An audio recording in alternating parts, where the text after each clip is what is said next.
Hello friends, let's begin with complex number and quadratic equations. Now, before I start with this chapter, मुझे आपसे कुछ कहना है.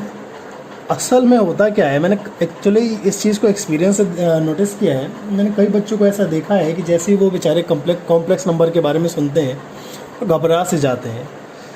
ठीक है, घबराना समझ भी आता है क्योंकि ये टर्म जो है कॉम्प्लेक्स नंबर है थोड़ा सा नया है, आज तक सुना नहीं है आपने. जैसे ही सुनते हैं तो घबराहट तो होना जायज़ ही है. लेकिन असल बात सच्चाई तो ये है कि इसमें घबराने जैसी कोई चीज़ नहीं है ऐसी. अब हम इस चैप्टर से डील करेंगे, समझेंगे तो ये बात आप भी जान जाएंगे. Before I start with this chapter, मुझे आपसे कुछ ऐसे चीज़ों को डिस्कस करना है जो आप पहले भी पढ़ चुके हैं, आप पिछले क्लास में पढ़े होंगे. जब भी आप किसी क्वाड्रेटिक इक्वेशन जैसे ax² plus bx plus c is equal to 0, इस क्वाड्रेटिक इक्वेशन के लिए आपने देखा होगा जब भी हम इसके रूट निकालते थे तो एक हमारे पास कंडीशन होती थी b² माइनस 4ac.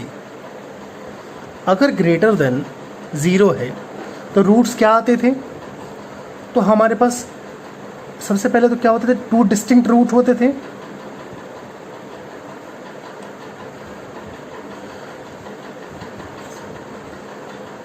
और ये क्या रियल नंबर होते थे ना. ओके राइट, रियल नंबर होता था. नाउ इसके बाद एक दूसरा कंडीशन क्या था हमारे पास कि b² माइनस 4ac जो है हमारा वो इक्वल टू 0 था. राइट, इसमें क्या था कि यहाँ पे 2 इक्वल रूट्स आते थे. अच्छा, वो रूट क्या होते थे, रियल नंबर होते थे क्या? यस, रियल नंबर होते थे वो. एक तीसरी कंडीशन जो अक्सर आपको थोड़ा सताती होगी वो ये है b² minus 4ac is less than 0.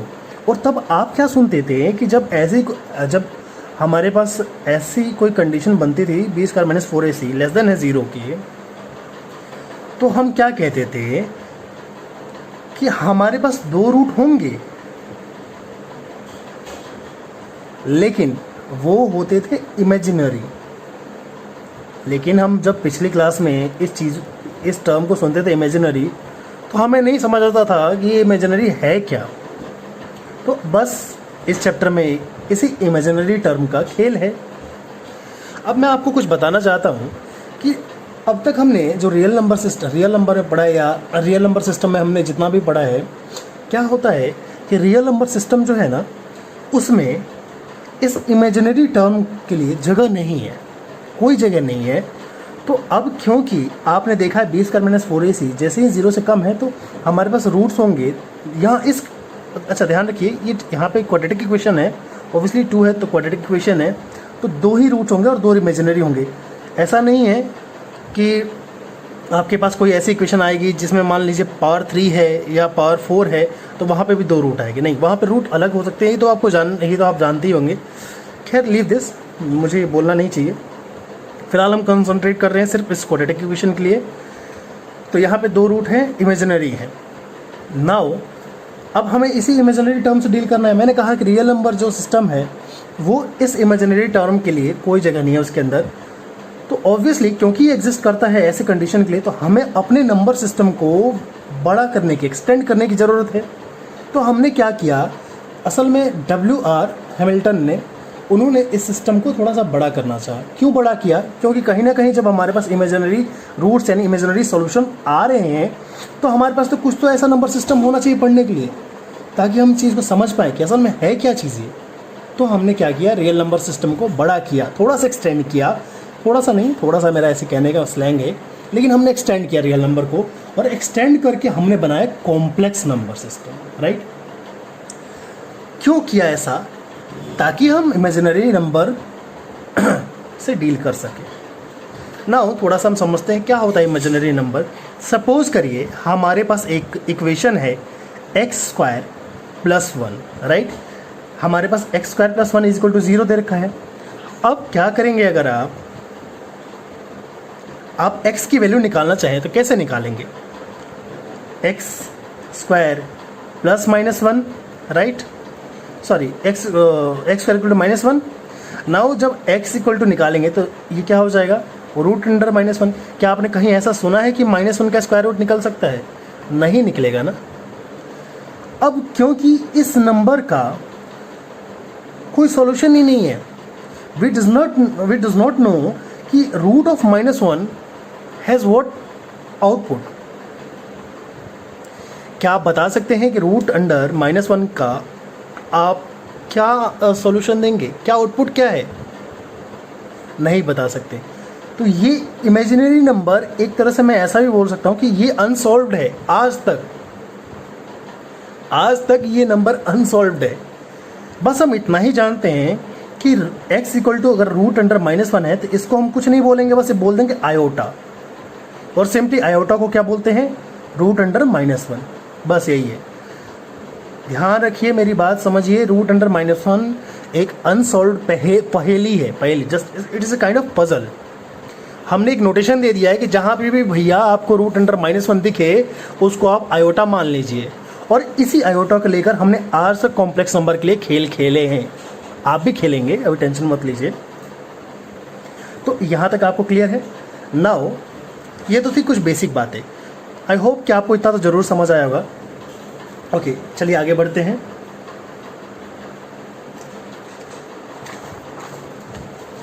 अच्छा, ये तो डी है ना, ये आपको पता नहीं डिस्क्रिमिनेंट है। मैंने नहीं बोला, मुझे पता था कि आपने पढ़ा होगा। एनीवे बता ही देता हूँ कि इसको डिस्क्रिमिनेंट बोलते हैं। Discriminant greater than 0, equal to 0 and less than 0। Now let's move.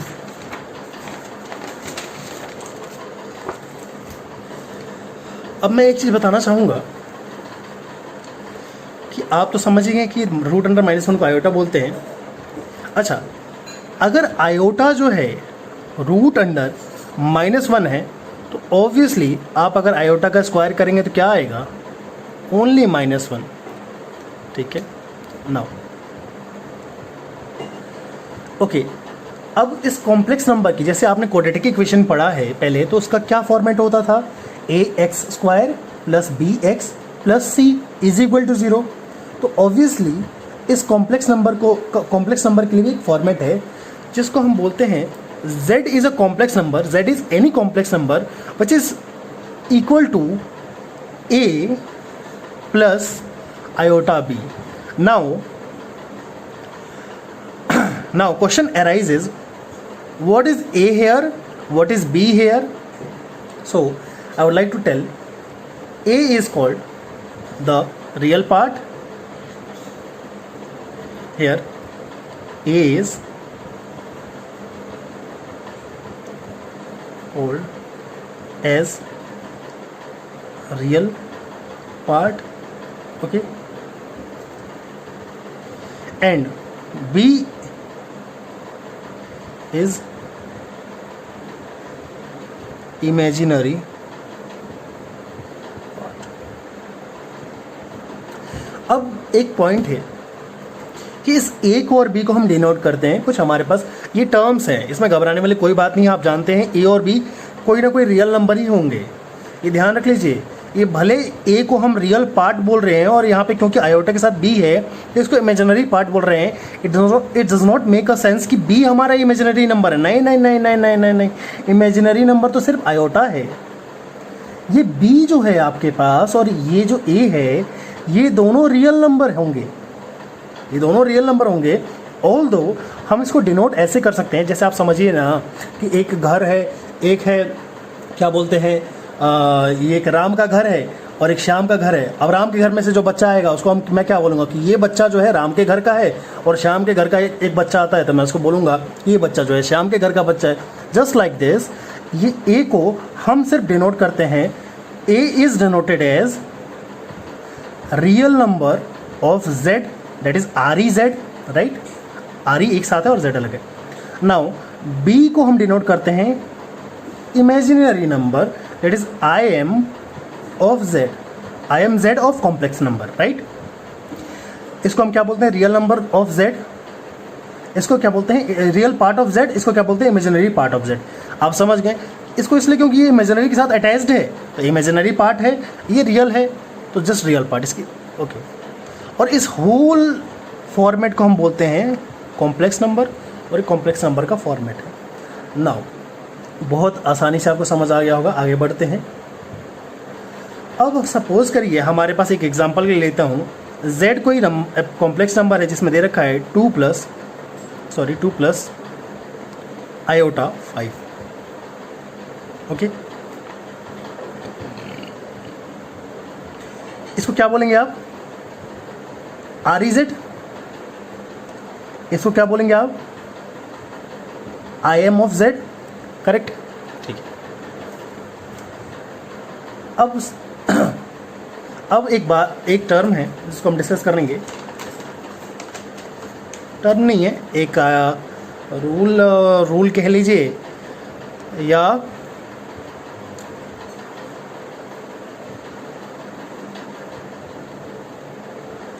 Rule कह लीजिए, या फिर आपका इसको कुछ क्या बोलते हैं, कॉन्सेप्ट समझ लीजिए, कॉन्सेप्ट कह लीजिए। सपोज करिए हमारे पास Z1 है। Z1 क्या है? A plus iota B। मैं कहता क्या हूँ कि मेरे पास एक दूसरा भी कॉम्प्लेक्स नंबर है। ऑब्वियसली मैं यहाँ पे Z1 दे रहा हूँ तो दूसरा कॉम्प्लेक्स नंबर को डिनोट करने के लिए Z2 से करूँगा, C से plus iota D। Again here it is a real part, imaginary part, D is imaginary for the complex number Z2 and A is real part of Z1 and B is imaginary part of Z1, right? Now अगर मैं एक बात आपसे एक बात पूछता हूँ कि ये जो दोनों कॉम्प्लेक्स नंबर हैं ये इक्वल कब होंगे? ये कब इक्वल होंगे? ये तभी इक्वल हो सकते हैं, ये तो ऑब्वियस ही बात है। मैं अगर आपसे मैं क्वेश्चन पूछता हूँ कि क्या ये Z1 कॉम्प्लेक्स नंबर जो है और ये Z2 कॉम्प्लेक्स नंबर है ये इक्वल है आपस में? और अगर इक्वल हैं तो ये इक्वल कैसे हो सकते हैं? अगर मैं कहता हूँ कि दोनों इक्वल हैं तो कब इक्वल होंगे? Obviously for this two complex number if I say they should be equal, then for their equality it is must that A is equal to C and B should be equal to D। अगर ऐसा आपको दिखता है, अगर ऐसी condition आपके सामने आती है तो आप कह सकते हैं कि ये दोनों कॉम्प्लेक्स नंबर इक्वल हैं, राइट? ये तो बहुत सिंपल सी चीज़ है। आप कंपैरिजन से देखिए ना, इसमें कंपेयर कर सकते हैं। अगर मैं Z1 Z2 को इक्वल करता हूँ तो ऑब्वियसली आयोटा सेम चीज़ है, तो इन दोनों की इक्वालिटी के लिए A को C के बराबर होना चाहिए और B को D के बराबर होना चाहिए। It is so simple.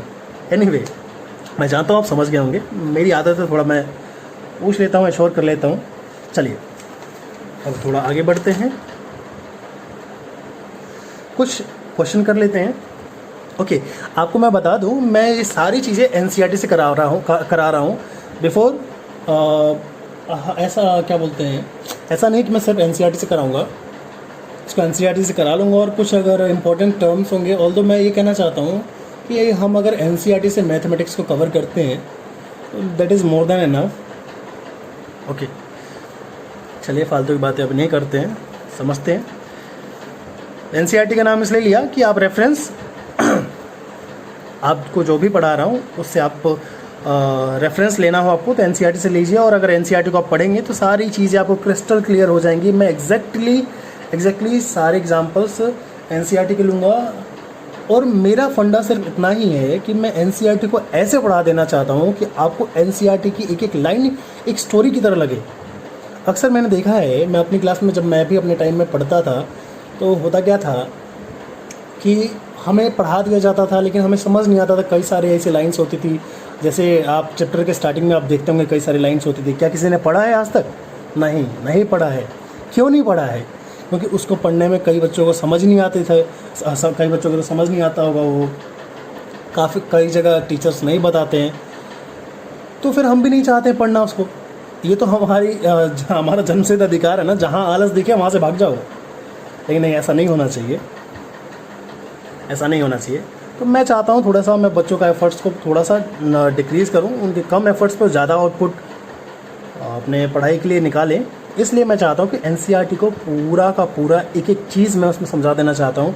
Trust me, if you learn it, आप कभी भी फेल नहीं होंगे। NCERT की एक एक चीज़ को समझाऊँगा, हर थ्योरी को, और क्यों है वो भी समझाऊँगा मैं। लेकिन इसमें अभी तक तो कुछ समझाने जैसा है नहीं। ऐसे आगे चैप्टर्स होंगे, समझेंगे क्या है क्या नहीं है, सब समझेंगे। इस चैप्टर में भी आगे कुछ ऐसी चीज़ें होंगी जो मतलब जिसमें थोड़ा सा कॉन्सेप्ट बिल्डअप करने की ज़रूरत पड़ेगी, समझाऊंगा। ओके, चलिए हमारे पास एक एग्जांपल है। मैं क्या कहता हूँ एग्जांपल में, मैं देता हूँ 4x है और plus iota 3x minus y है।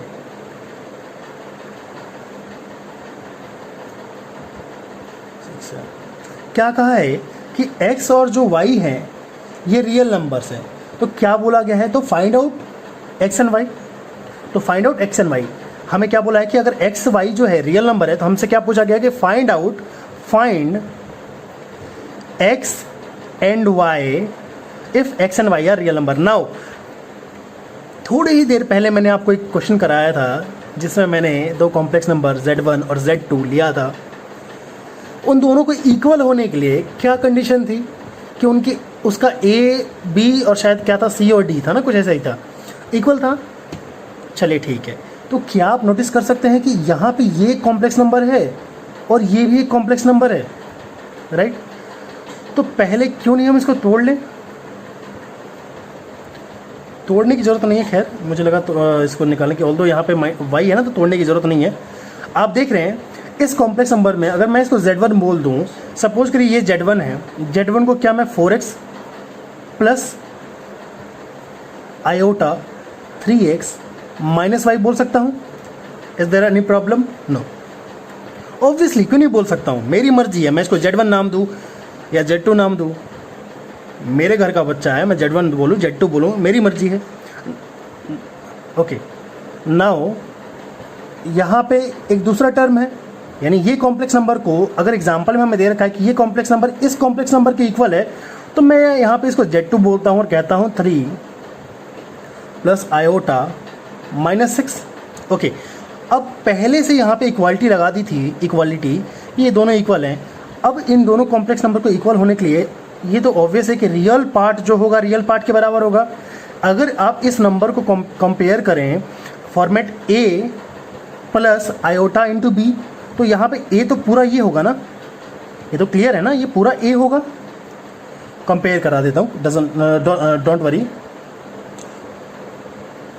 a प्लस आयोटा b इसी फॉर्मेट पे कॉम्प्लेक्स नंबर होता है। तो आप कंपेयर कर रहे हैं, प्लस से पहले वाला रियल पार्ट होता है, तो प्लस से पहले वाला यही है ना, प्लस से पहले वाला मतलब जिसमें आयोटा नहीं लगा वही रियल पार्ट होता है ना। तो ये हो गया, तो यहाँ पे 4x है एंड हेयर इमेजिनरी पार्ट जो हमारा जिसको हम b बोलते हैं क्या 3x माइनस y है।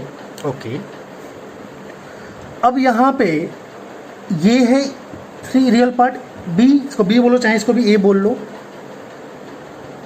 और ये क्या है imaginary part.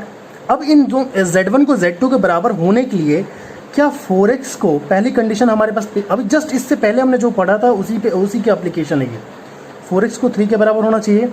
Now 3x minus y को बराबर होना चाहिए किसके, माइनस 6 के। Okay, getting my point. अब अगर ऐसा है तो क्या आप इसको पहला इक्वेशन बोल दें, इसको दूसरा इक्वेशन बोल दूं। पहले इक्वेशन से, इक्वेशन फर्स्ट से आप देखेंगे, इक्वेशन फर्स्ट से क्या x की वैल्यू आ जाएगी 3/4। अब आप इस x की वैल्यू को इक्वेशन 2 में डालेंगे यहाँ पे, तो क्या ऐसा लिख सकता हूँ मैं 3 into 3/4 minus y is equal to minus 6, right. ऐसे लिख सकते हैं ना। तो y इज इक्वल टू क्या आ जाएगा,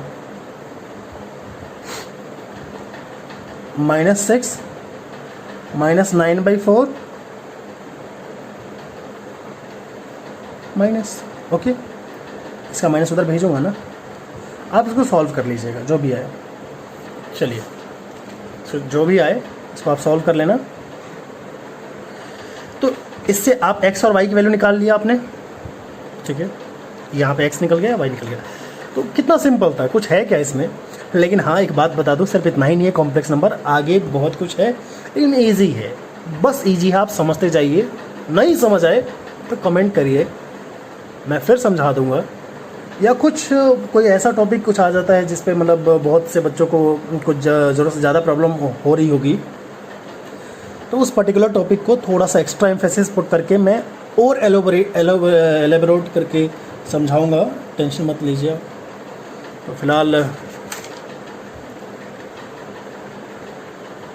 फिलहाल अब आगे बढ़ते हैं। इस एग्जांपल को हमने देख लिया। अब हम क्या करते हैं, थोड़ा सा डिस्कस करते हैं कॉम्प्लेक्स नंबर के अलजेब्रा के। हर रियल नंबर का भी अलजेब्रा होता था, आपको याद होगा। तो इसी तरीके से हमने क्योंकि नया नंबर सिस्टम बनाया जिसको कॉम्प्लेक्स नंबर सिस्टम बोलते हैं, तो कॉम्प्लेक्स नंबर का भी कुछ अलजेब्रा होगा। अलजेब्रा क्या? अलजेब्रा मतलब कि आप उसमें एडिशन कैसे करेंगे, दूसरा एडिशन करने का रूल क्या है, कुछ कंडीशंस होते हैं। जैसे आपको मैं आगे पढ़ाऊंगा कि क्लोजर कुछ जैसे कुछ एक आधे लॉ होते हैं। क्लोजर लॉ हो गया, कम्यूटेटिव लॉ आपने पहले भी पढ़ा है, कि एसोसिएटिव लॉ, ये सब तो रियल नंबर में भी हमने पढ़ा था ना, कि अगर कोई नंबर ए है और बी है और सी है तो ए प्लस बी ब्रैकेट में आप ले लो। जैसे कि मैं ये कहना चाहता हूँ, कोई नंबर ए प्लस बी है, आप प्लस सी कर लीजिए या ऐसे कर लीजिए ए plus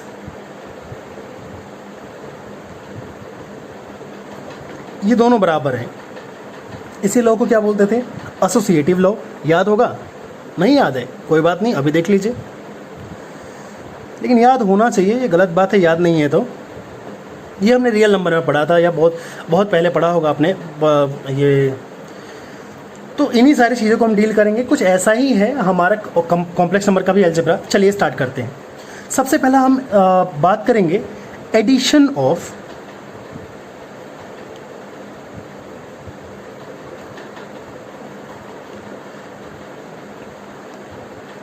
complex number. Addition of complex number. तो अगर हमारे पास मान लीजिए कोई Z1 टर्म है a plus iota of b, और दूसरा मैं देता हूँ Z2 d, ऐसे कोई नंबर है, तो इनको ऐड करने का क्या तरीका है?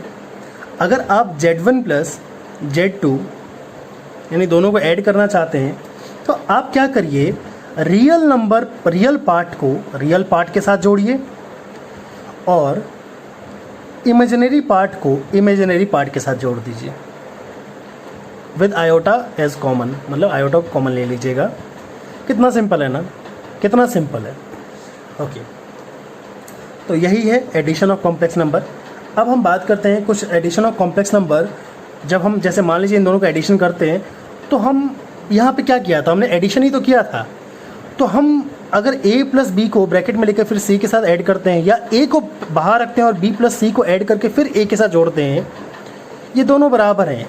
इस यानी a b c को हम इस तरीके से जोड़ें या इस तरीके से जोड़ें, वो आपस में बराबर होंगे।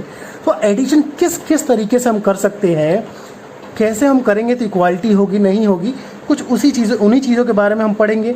एडिशन के बारे में पढ़ रहे हैं, लेकिन एडिशन ऑफ कॉम्प्लेक्स नंबर किस प्रॉपर्टी को सेटिस्फाई करती है, उन प्रॉपर्टीज़ के बारे में पढ़ेंगे। जैसे हमने ये रियल नंबर का प्रॉपर्टी पढ़ा था ना, रियल नंबर की ये तो प्रॉपर्टी है, एसोसिएटिव लॉ है ये। तो सिमिलरली ऐसे ही हमारे पास कॉम्प्लेक्स नंबर के लिए भी लॉ है। सबसे पहला लॉ है वो है closure law, the closure law.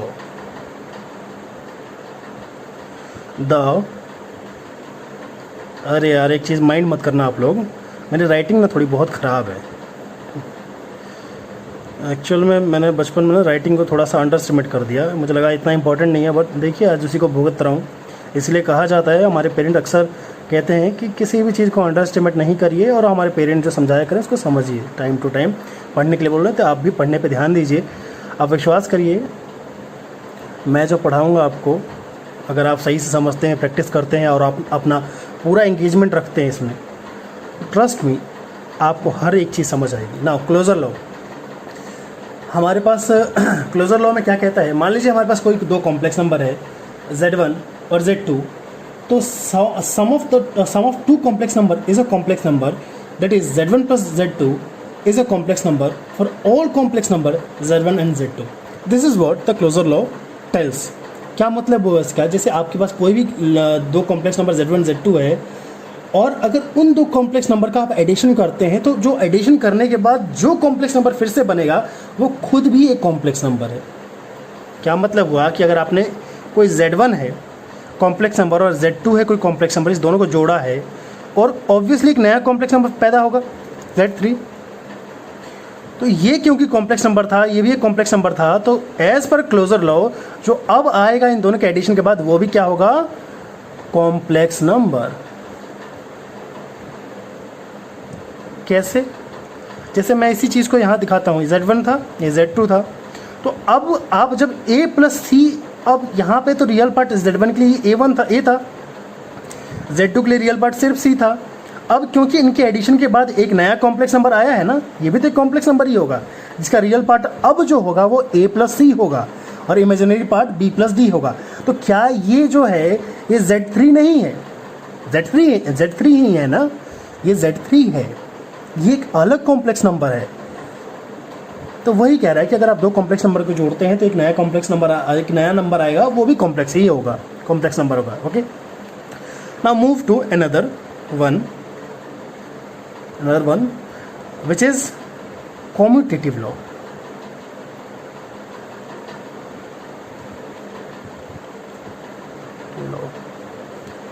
Commutative law क्या कहते, इस लॉ से हम क्या समझते हैं कि मान लीजिए हमारे पास कोई नंबर है Z1 और Z2, तो या तो आप Z1 को Z2 के साथ जोड़ लीजिए या Z2 को Z1 के साथ जोड़ लीजिए, वो दोनों बराबर होंगे। समझ आई? कितना सिंपल है ना यार।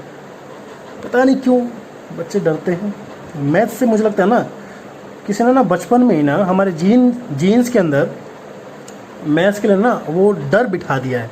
अब ये जीन टू जीन ट्रांसमिट हो रहा है और ये डर ना इनहेरेंट हो गया है, अंदरूनी हो गया है, बिना देखे डरते हैं हम सिर्फ।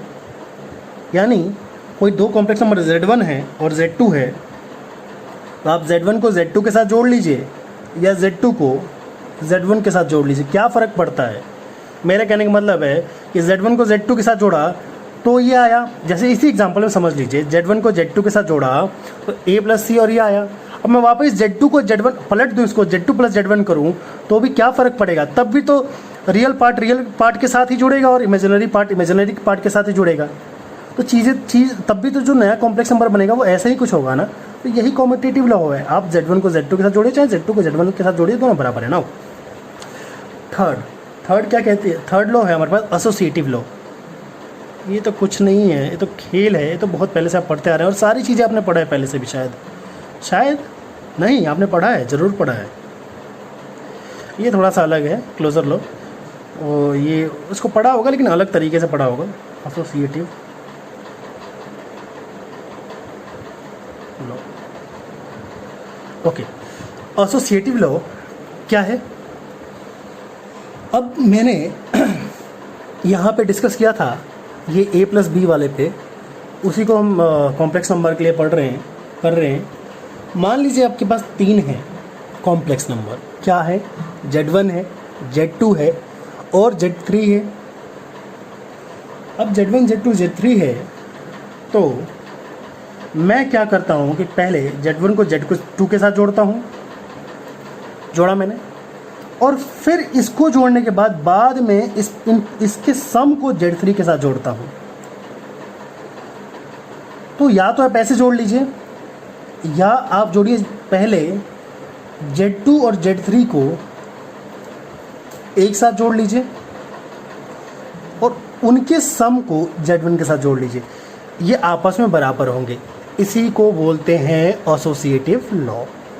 ओके, अब एक और लॉ है जो हम पढ़ेंगे, एग्जिस्टेंस ऑफ एडिटिव आइडेंटिटी के बारे में। उसके बाद एक लास्ट बचेगा एग्जिस्टेंस ऑफ एडिटिव इन्वर्स। ठीक है, जब ये समझ गए तो वो भी समझ जाएंगे, उसमें तो कुछ है ही नहीं। असल में कहीं कुछ नहीं है, सब इजी है। आप पढ़िए, अच्छे से पढ़िए, सब समझ आएगा। चलो भाई, अब स्टार्ट करते हैं fourth law, existence of additive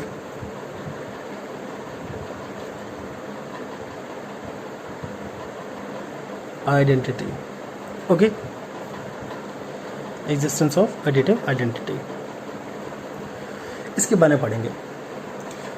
इसमें क्या कहता है कि कहता ये है कि there exist the complex number 0 plus iota into 0, जिसको हम डिनोट करते हैं, डिनोट कर सकते हैं as 0, which is called as additive identity और 0 complex number, such that for every complex number z plus 0 equal to z। Okay,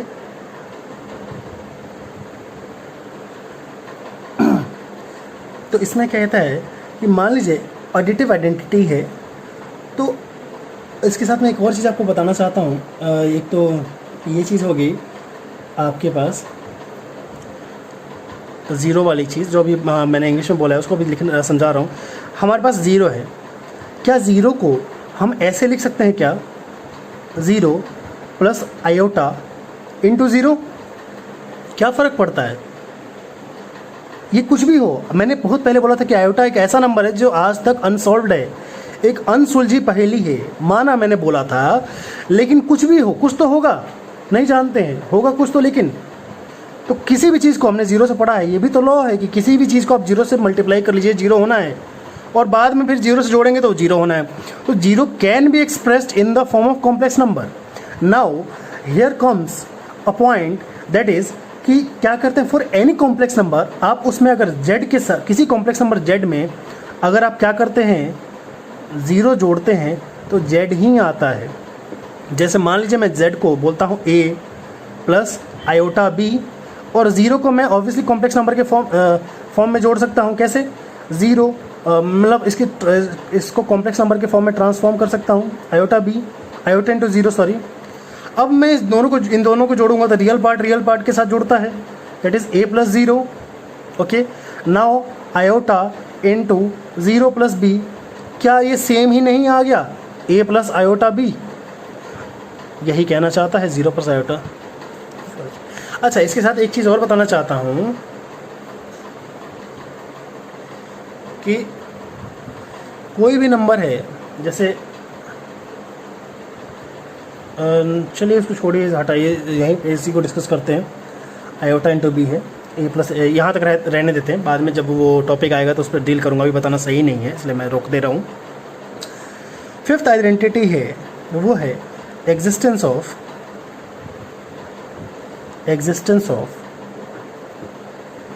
additive inverse. Existence of additive inverse कोई बड़ी बात नहीं है। हमारे पास मान लीजिए कोई z है, a प्लस आयोटा b, तो अगर हमारे पास z प्लस आयोटा b एक कॉम्प्लेक्स नंबर है, तो हम अगर मान लीजिए ऐसा लिखते हैं, minus a plus iota minus b, ये एक अलग कॉम्प्लेक्स नंबर है और ये मैं अलग लिख रहा हूँ, अभी बताऊँगा क्यों लिख रहा हूँ। तो इस टर्म को हम डिनोट कर सकते हैं एज माइनस z। ये तो क्लियर है ना? क्या हम अगर z को लिख रहे हैं a प्लस आयोटा b, तो क्या हम minus a plus iota minus b को माइनस z नहीं लिख सकते? क्या लिख सकते हैं? और इसी माइनस z को हम कहते हैं एडिटिव इनवर्स और नेगेटिव ऑफ z।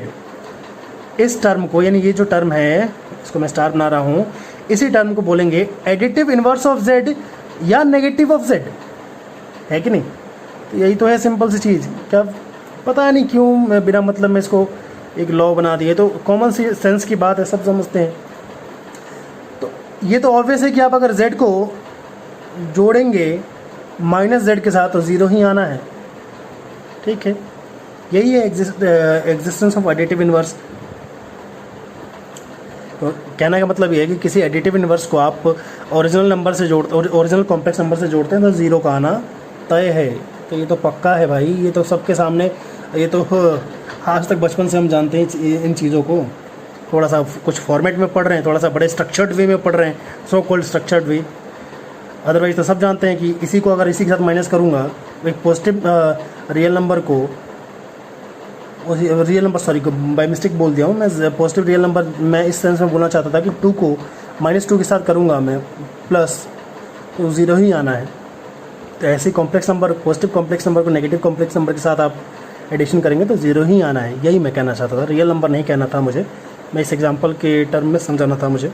ओके, तो अब ये समझ गए आप, एक नई चीज़ है, नई चीज़ नहीं है। अब सच बताऊं, आपने काफ़ी पढ़ लिया है, बेसिक्स तो आपने समझ लिए हैं, कुछ थोड़े से एडवांस लेवल के बेसिक्स होंगे जो आगे पढ़ेंगे। मुझे लगता है शायद कल नेक्स्ट लेक्चर जो होगी या नेक्स्ट टू नेक्स्ट में होगी उस चीज़ के बारे में डिस्कशन। नाउ अब थोड़ा सा पढ़ते हैं, एडिशन के बारे में हमने पढ़ लिया, तो क्या डिफरेंस के बारे में भी तो पढ़ना चाहिए ना हमें, नहीं तो हम तो नाइंसाफ़ी कर देंगे ना भाई। ऐसा तो भाई नहीं कि एडिशन पढ़ लेंगे और डिफरेंस निकालना नहीं पड़ेंगे, तो नाइंसाफ़ी हो जाएगी, गलत बात है। चलिए, difference of two complex number. अरे भैया, difference of two complex number कोई खेल है? बस आप देखिए कैसे करते हैं हम। जैसे आपने एडिशन किया है ना, उसी को देखिए कैसे मैं उसका सब्सट्रैक्शन में उसको कन्वर्ट कर रहा हूँ।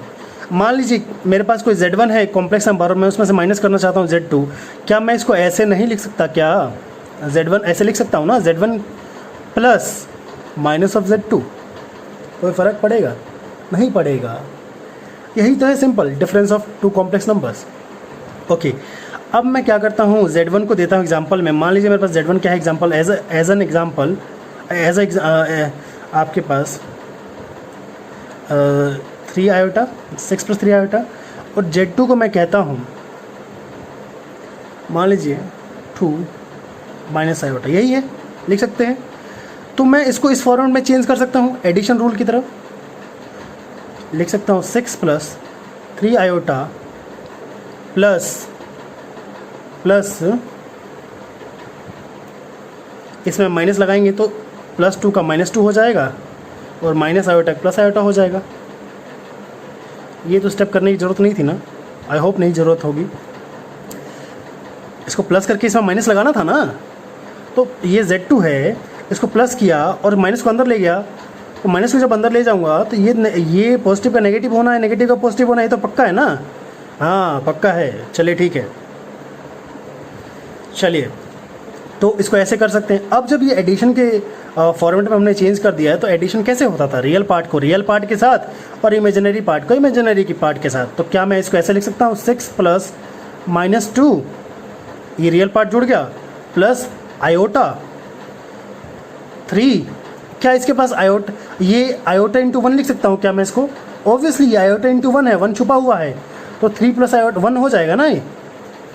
ओके, तो इसको मैं क्या लिख सकता हूँ, 6 + -2 क्या हो जाएगा, 6 - 2 4 + 4 आयोटा।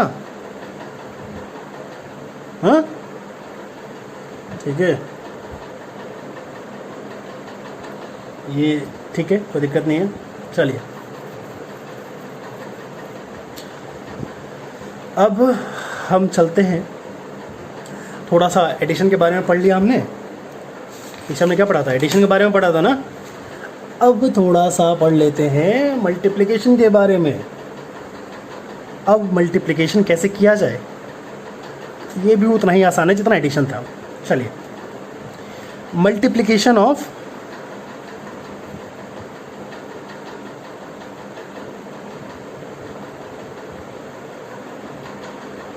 To complex number. कोई Z1 है हमारे पास, A + आयोटा B, और Z2 है, बोलिए बोलिए क्या है Z2? अब जब A है इसमें तो ऑब्वियसली मैं यहाँ पर C लिखूंगा, या A1 लिखूंगा तो इसको A2 लिखूंगा, नाम तो चेंज करना ही है ना, नहीं तो कन्फ्यूजन हो जाएगी बच्चे, कन्फ्यूजन हो जाएगी। चलिए, ये Z1 है A + आयोटा B और Z2 है C + आयोटा D। अब अगर मैं Z1 × Z2 करना चाहता हूँ तो क्या करें? तो Z1 × Z2 करने के लिए आपके पास जब दो कॉम्प्लेक्स नंबर इस फॉर्मेट और इस फॉर्मेट में हैं, तो Z1 × Z2 क्या होता है, आप क्या करिए, पहले रियल नंबर को इस रियल पार्ट के साथ मल्टीप्लाई करिए, that is A × C। Clear है? उसके बाद उसमें से सब्सट्रैक्ट कर दीजिए, सब्ट्रैक्ट करिए इमेजिनरी पार्ट के प्रोडक्ट्स, दोनों इमेजिनरी पार्ट के प्रोडक्ट को, डेट इज़ B × D। और फिर क्या करिए, यहाँ पे आयोटा और फिर आयोटा लिख के फिर रियल पार्ट को दूसरे कॉम्प्लेक्स नंबर के इमेजिनरी पार्ट के साथ मल्टीप्लाई करिए, that is a into D, और उसको जोड़ दीजिए किसके साथ, फिर इस पहले वाले की इमेजिनरी पार्ट को और दूसरे वाले के रियल पार्ट के प्रोडक्ट के साथ, it is b into c. Simple है ना। आपको एक ही चीज़ याद करने की ज़रूरत है, इस रूल को, और बाकी भी हमने जो ऊपर डिस्कस किया है आपको कुछ इंपॉर्टेंट लगे तो अगर आप ये समझ गए तो कुछ दिक्कत है क्या यार, ये तो बच्चों का खेल हो रहा है यार, है ना। चलिए, अब जब आप समझ गए Z1 इंटू Z2 क्या होता है, तो क्या मुझे कुछ एग्जांपल भी करने की ज़रूरत है, जैसे मैं ये Z1 को कोई मतलब एग्जैक्ट नंबर लेके दिखाऊँ, ये तो फॉर्मेट है ना, जैसे यहाँ पे नंबर लिया था कुछ इस टाइप का, लेने की ज़रूरत है क्या? आई थिंक नो, ज़रूरत है। कुछ कह रहे हैं, कुछ मुझे लग रहा है कि कुछ को ज़रूरत है। चलिए कर देते हैं, लेकिन फास्ट करूँगा मैं, ठीक है। जैसे देख लीजिए, अपने पास 3 प्लस आयोटा 5 है एक नंबर, Z1 है। मैं कहता हूँ मेरी मर्जी, मैं Z1 बोलूँ चाहे इसको कुछ भी बोलो, नाम ही तो है, Z1 देता हूँ। दूसरा देता हूँ 2 प्लस आयोटा 6, इसको 1 दिया तो इसको नाम 2 दूंगा। अब मैं कहता हूँ Z1 इंटू Z2 करिए। क्या बोला था मैंने?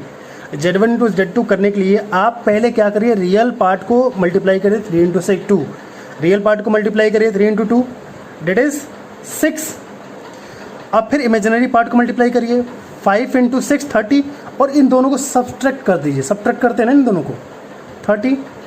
उसके बाद क्या करिए, आयोटा लिखिए, इसको अलग ले लीजिए ब्रैकेट में, फिर आयोटा लिख के फिर ब्रैकेट में लीजिए, और इसके रियल पार्ट को इसके रियल इमेजिनरी पार्ट के साथ मल्टीप्लाई करिए, और इसके इमेजिनरी पार्ट को इसके रियल पार्ट के साथ मल्टीप्लाई करिए, और दोनों का एडिशन लीजिए। यही बोला था ना मैंने, दैट इज़ 3 इंटू 6 18, और उसको जोड़ना किसके साथ है, फिर इसके इमेजिनरी को इसके रियल पार्ट के साथ प्रोडक्ट बनाने के बाद जो भी है उसके साथ जोड़ना है, डेट इज़ 5 इंटू 2 10, आ जाएगा -24 प्लस आयोटा 28। कितना सिंपल है। या 28 आयोटा लिख लीजिए, ऐसा लिखना नहीं चाहिए, लिखने में तो क्या, लिखने में कोई बुराई नहीं है, लेकिन थोड़ा सा सुंदर दिखने के लिए हम लिखते हैं इससे। अब अच्छा दिख रहा है ना, अच्छा दिख रहा है। बस सब कुछ तो दुनिया में अच्छा दिखने के लिए हम करते हैं ना, नहीं तो क्या ज़रूरत था पढ़ने के लिए। क्यों पढ़ते हैं? ताकि हम अच्छे दिखें, लोगों को अच्छे लगें। तो इसलिए मैंने भी इसको अच्छा दिखाने के लिए, अच्छा दिखे तो थोड़ा सा अलग लिख दिया है। ऐसा थोड़ा अच्छा नहीं लग रहा था मुझे, अब अच्छा लग रहा है ना। चलिए आज लॉ डिस्कस करेंगे हम मल्टीप्लिकेशन के बाद, उसके बाद क्लास ओवर करूँगा। 4-5 लॉ इसमें ऐसे ही हैं पहले की तरह। क्लोजर लॉ, पहला लॉ है, क्या कहता है कि आप किसी 2 कॉम्प्लेक्स नंबर को अगर मल्टीप्लाई करते हैं तो जो मल्टीप्लाई होने के बाद जो भी आएगा वो भी एक कॉम्प्लेक्स नंबर होगा। यही तो है पहले की तरह ही। अगर आप Z1 और Z2 को मल्टीप्लाई करते हैं तो जो भी यहाँ आएगा, मैं कह देता हूँ मान लीजिए Z3, तो ये भी एक कॉम्प्लेक्स नंबर है। कब? जब ये दोनों कॉम्प्लेक्स होंगे। ओके, मतलब ठीक है। चलिए कॉम्यूटेटिव लॉ तो थोड़ा फास्ट कर लेते हैं। अब तो सब कुछ हम समझ चुके हैं, थोड़ा सा इसके बारे में भी जानते हैं, कॉम्यूटेटिव के बारे में भी देख ही रखा है हमने। तो समवट वही चीज़ें जो एडिशन में थी कुछ उसी टाइप का इसमें भी होगा। कॉम्यूटेटिव में क्या कहते हैं, अगर आप Z1 को Z2 के साथ मल्टीप्लाई करिए या Z2 को Z1 के साथ मल्टीप्लाई करिए, बात सेम ही है। क्या यही पढ़ा था हमने एडिशन में? एडिशन में क्या पढ़ा था कि या तो Z1 को Z2 के साथ जोड़िए, चाहे Z2 को Z1 के साथ जोड़िए, वो सेम ही है, इक्वल है। तो सिमिलरली Z1 को Z2 के साथ मल्टीप्लाई करिए पहले, Z1 को Z2 के साथ या Z2 को Z1 के साथ, यार सेम ही है ना। चलिए इसको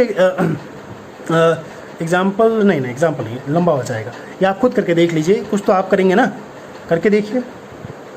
कोई आप करने के लिए क्या करिएगा, कोई Z1 और Z2 लीजिएगा कुछ। चलिए यहाँ पे जो Z1 है ना और ये Z2 है ना, इसी को कर लीजिए पहले, इसको इसके साथ मल्टीप्लाई करिए, फिर क्या करिए लिख लीजिए जो भी आंसर है, फिर Z2 को और इसके साथ मल्टीप्लाई करिए। यार ऑब्वियसली सेम आएगा ना, क्या फ़र्क पड़ता है, सब कुछ तो वही होना है। जो इसमें हम रियल को रियल के साथ पहले मल्टीप्लाई करते हैं, इमेजिनरी को इमेजिनरी के साथ मल्टीप्लाई करके सब्ट्रैक्शन करते हैं, फिर इसमें जो करते हैं वो बताया था मैंने, वैसे करेंगे तो आंसर तो सेम ही आएगा। करके देख लीजिएगा क्या फ़र्क पड़ता है। चलिए, एसोसिएटिव लॉ। एसोसिएटिव लॉ क्या है? एसोसिएटिव लॉ सिंपल है, Z1 को पहले Z2 के साथ मल्टीप्लाई कर लीजिए, जो भी इसका प्रोडक्ट है Z1 और Z2 के, जो Z2 का, उसको वापस मल्टीप्लाई करिए किसी कॉम्प्लेक्स नंबर Z3 के साथ। ये बराबर होगा किसके? आप Z2 को Z3 के साथ पहले मल्टीप्लाई कर लीजिए और उसके प्रोडक्ट, उन दोनों के प्रोडक्ट को Z1 के साथ मल्टीप्लाई करिए, इसके बराबर होगा ये। समझ गए? चलिए ठीक है। अब हम पढ़ते हैं एग्जिस्टेंस ऑफ मल्टीप्लिकेटिव आइडेंटिटी। ठीक है, existence of multiplicative identity.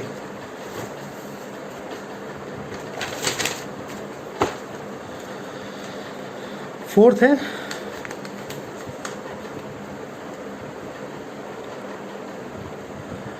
existence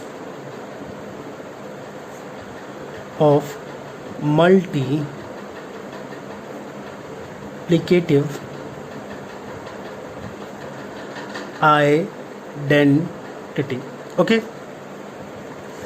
तो इसमें क्या है कि मान लीजिए कोई भी नंबर मैं लेता हूँ 1, 2, 3, कोई भी नंबर ले लीजिए, तो मैं इसको कॉम्प्लेक्स नंबर के फॉर्मेट में चेंज कर सकता हूँ। कैसे चेंज कर सकता हूँ यार? क्यों नहीं कर सकता चेंज? ज़रूर कर सकता हूँ। देखिए कैसे करूँगा। क्या मैं इसको ऐसे नहीं लिख सकता 1 प्लस आयोटा इंटू 0? क्या मैं इसको 2 प्लस आयोटा इंटू 0 नहीं लिख सकता? लिख सकता हूँ। यही तो है एग्जिस्टेंस ऑफ मल्टीप्लिकेटिव आइडेंटिटी। समझ गए बात? यानी आप किसी रियल नंबर Z को, सॉरी किसी, ये रियल नंबर ये था इसलिए मुंह से स्लिप कर गया। मैं ये कहना चाहता था इस रियल नंबर को मैंने एज ए कॉम्प्लेक्स नंबर लिख दिया। लिख सकते हैं, आप एग्री करते होंगे, ज़रूर करते होंगे। अब मैं ये कहना चाहता हूँ किसी कॉम्प्लेक्स नंबर Z को अगर मैं 1 के साथ मल्टीप्लाई करूँ, क्या Z नहीं आएगा? बिल्कुल आएगा। इसी को बोल रहे हैं हम existence of multiplicative identity for every complex number Z। ठीक है, ठीक है। अब इसको भी एग्जांपल दूँ क्या यार कि प्रूफ, इसको भी प्रूफ करना पड़ेगा। चलिए कर देता हूँ। A है, आयोटा है, B है, ये Z है। इंटू 1 को मैं लिख सकता हूँ 1 प्लस आयोटा इंटू 0। चलिए इसका प्रोडक्ट के लिए क्या करना था? पहले रियल को रियल के साथ, यानी A इंटू 1, उसका सब्सट्रैक्शन करते थे हम प्रोडक्ट, इमेजिनरी पार्ट के प्रोडक्ट के साथ, यानी B इंटू 0। वापस क्या करते थे? जोड़, प्लस करते थे और आयोटा लेते थे बाहर, और फिर रियल को इमेजिनरी के साथ प्रोडक्ट करते थे और जोड़ते थे किसके साथ? इसके इमेजिनरी को इसके रियल के साथ। क्या इसको ऐसे नहीं लिख सकते हैं? A माइनस B इंटू 0 तो 0 हो जाएगा, तो A plus iota A into 0 0, और 0 प्लस B करेंगे तो B ही आएगा, B। क्या ये Z इंटू 1 किया मैंने तो ये Z के बराबर ही तो आया। ओरिजिनली Z तो यही था ना, इसी को Z बोला था ना मैंने ओरिजिनली, और इसको मैंने क्या बोला था? 1 को, 1 ही को हमने कॉम्प्लेक्स नंबर में चेंज किया था ना। तो Z को 1 के साथ मल्टीप्लाई किया है तो क्या आया है? Z ही आया है ना, देख रहे हैं। चलिए ये है फिफ्थ, फोर्थ है। फिफ्थ एक बार समझ लेते हैं। फिफ्थ थोड़ा सा इस पेज, चलिए लिख लेते हैं। इस पेज पे मुझे लगता है नहीं आ पाएगा, पेज मुझे चेंज करना पड़ेगा, कोई बात नहीं। हमारे पास फिफ्थ है एग्जिस्टेंस ऑफ मल्टीप्लिकेटिव इनवर्स, है ना? क्या मतलब है इसका? एडिटिव इनवर्स आपको याद है क्या था? Z था अगर कोई कॉम्प्लेक्स नंबर, तो एडिटिव इनवर्स क्या होता था? Minus Z।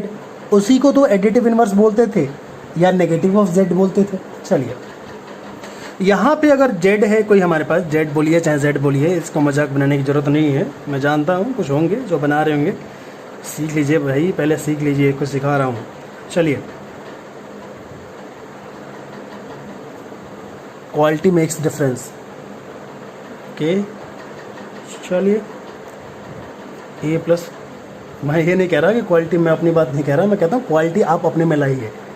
चलिए ए जेड, यहाँ हमारे पास जेड है, जो जेड बराबर है ए प्लस आयोटा बी के। अब मैं क्या कहता हूँ कि यहाँ पे मल्टीप्लिकेटिव इन्वर्स को डिफाइन करेंगे। आप तो जानते हैं इन्वर्स, मल्टीप्लिकेटिव इन्वर्स तो आप सब जानते हैं। z का मल्टीप्लिकेटिव इन्वर्स क्या होगा? z इन्वर्स और 1/z, है ना, यही होगा ना। तो कैसे हम z इन्वर्स करें भैया? अगर हमारे पास z है तो z इन्वर्स क्या होगा, यही तो हमको पता करना है। और z इन्वर्स ही तो मल्टीप्लिकेटिव इन्वर्स है। तो z अगर ये है तो मल्टीप्लिकेटिव इन्वर्स यानी z इन्वर्स होगा a upon square of this और real and this, b is also real number ना। भले दोनों रियल नंबर है, लेकिन मैंने बताया था इसको रियल पार्ट बोलते हैं, इसको इमेजिनरी पार्ट बोलते हैं, लेकिन है तो दोनों रियल नंबर ना।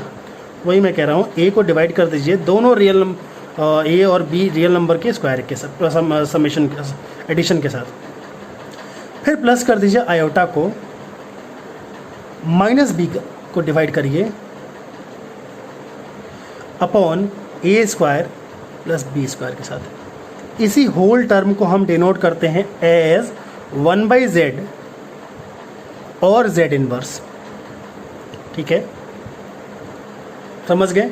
इसी को मल्टीप्लिकेटिव इन्वर्स बोलते हैं। और ये तो ऑब्वियस है, आप z को z इन्वर्स के साथ मल्टीप्लाई करेंगे तो 1 ही आना है। z को z इन्वर्स के साथ मल्टीप्लाई करेंगे तो क्या आएगा? 1 आएगा। क्लियर है? इसी को बोलते हैं मल्टीप्लिकेटिव आइडेंटिटी। ये जो हमारा 1 है मल्टीप्लिकेटिव आइडेंटिटी है, पिछली बार आपको याद है, इससे पहले वाला है, बताया था ना हमने। और इसको बोलते हैं सॉरी z इन्वर्स को बोलते हैं मल्टीप्लिकेटिव इन्वर्स। तो ये तो ऑब्वियस है कि किसी z को z इन्वर्स के साथ मल्टीप्लाई करेंगे तो क्या आएगा? मल्टीप्लिकेटिव आइडेंटिटी आएगी। चलिए ठीक है।